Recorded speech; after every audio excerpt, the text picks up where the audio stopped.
I just talked to the CDC director yesterday about the death count, and I asked him about the leeway that physicians have to determine if a person is the cause of death for a person who died was COVID.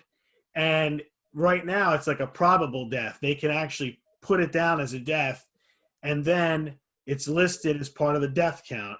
And he said it's possible some people who weren't diagnosed with COVID, didn't have a positive test, are in the actual death count that we're seeing all over the news, over 154,000.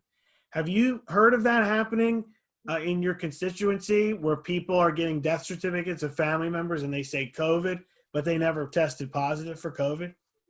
I haven't seen that. I have seen examples of individuals that have died clearly from something else. Someone dies in a motorcycle accident, they test positive for COVID, and it's listed as a COVID death. It clearly isn't a COVID death.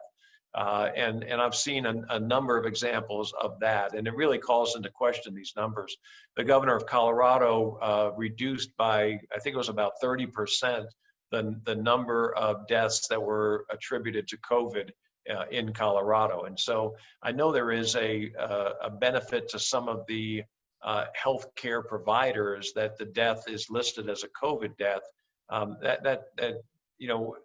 Any death is terrible, but we've got to be accurate if we're going to learn how to deal with this disease. Given that, do you think the death count we're seeing on the news is inaccurate, the 154,000, because of the situation you just spelled out there? I absolutely think it's inflated. I don't think anybody in the country believes that it's underrepresented in any way or accurately represented, but it's just a question of how inflated is it. And I think the other thing that is underrepresented is the number of people that have had COVID. There's so many people that have had COVID that don't have any symptoms that when it all shakes out, we're going to find that the death toll from COVID is significantly less than we originally believed.